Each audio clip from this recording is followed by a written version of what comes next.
Welcome to Instant Grace, a short version of the Gracearchy with Jim Babka. I'm Jim Babka. And I want to talk about how we count the votes because I think they impair national healing. Our vote counting process, frankly, stinks. It wasn't always this way.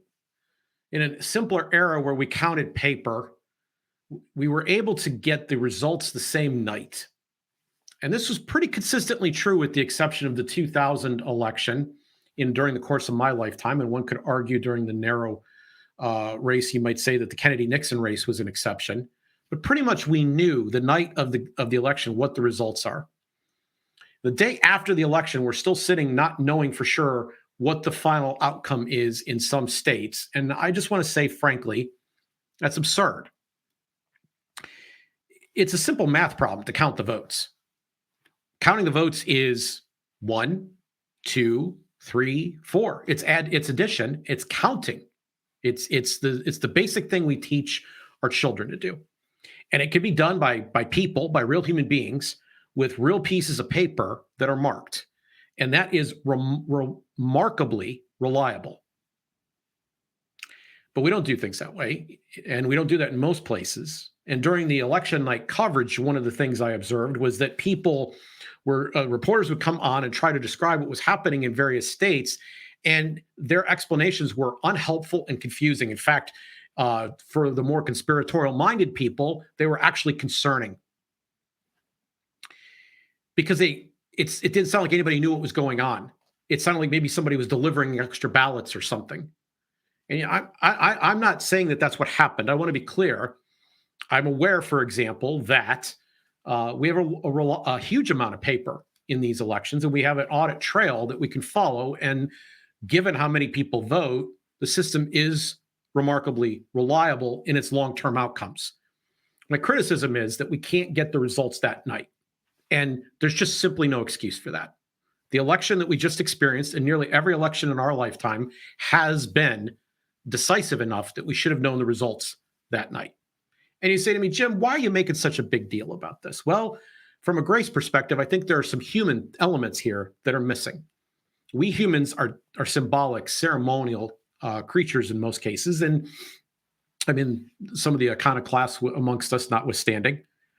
And we have a process that we go through that night.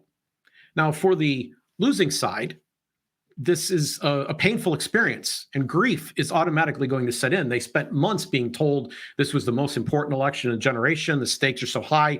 They invested themselves in the campaign, and they began to even maybe distrust or dislike or even hate the people that were on the other side.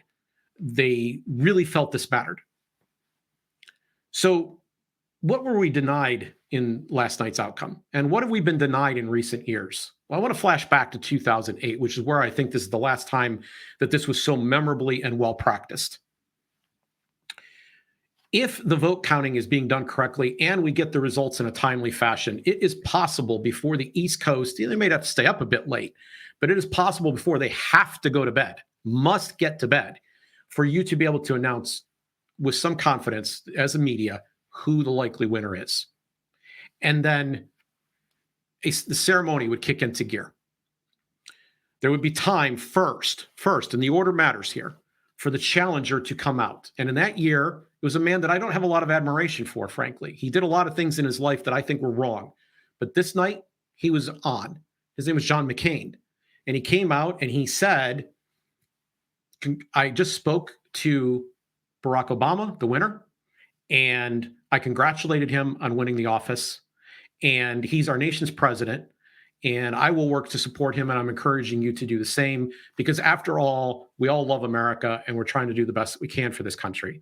And he would thank his supporters, and he would say nice things. And that allowed the people who were assembled that night, which did not get that opportunity when Kamala Harris' case, she dispersed everybody and they went home.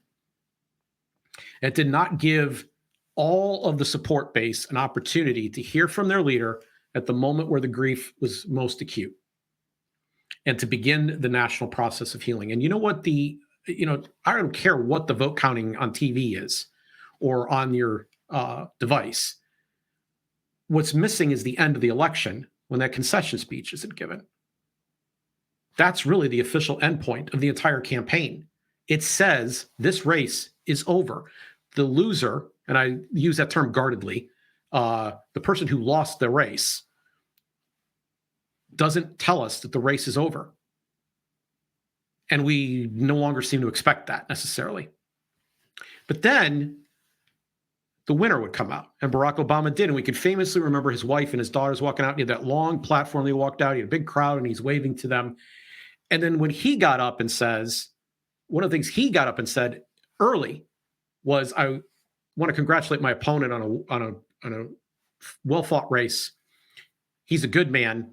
I want everyone to know who supported him. You may not believe or understand this right now, but I want to be your president too. And I heard you in this race. I heard your concerns, and I will do my best to address them. Now, this is all symbolic. They're going to end up fighting for the next, 2 and 4 years. The parties are going to pit against each other, but the swords were laid down that night. We were told it was over, so that the concession speech was literally the end of the campaign. The race is over.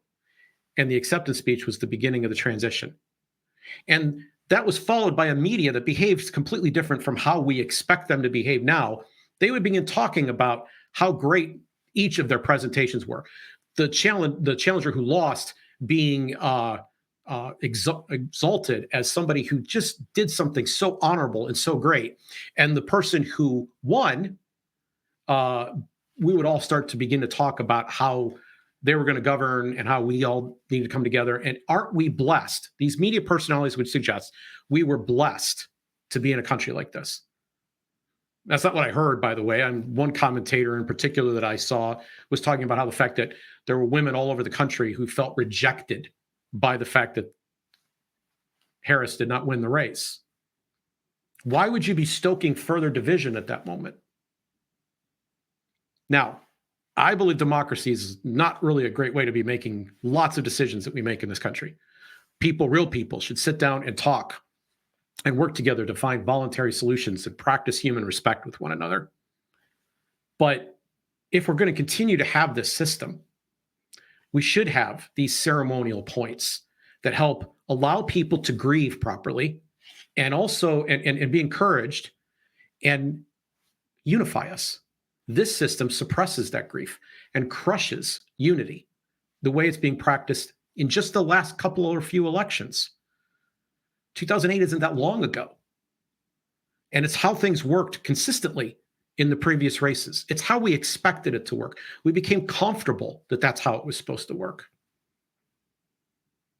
We don't have to have, even with the system as bad as it is, this level of disharmony. It's being purposely propagated by the notion that it's that existentially important. And in this particular case, it's being propagated or worsened by the fact that we can't arrive at a conclusion as to who the person is that won that night. We've complicated something that's really, really simple. It's called counting. 1, 2, 3, 4. And I would like to see us get back to these basics at a minimum so that we can allow people to properly grieve and begin the unity process where we're all Americans, once again, who see each other for who we are as human beings and not who we are always in one shape, just as a member of the other partisan team. I think even that would increase the marginal grace that we would experience in our communities and in our nation.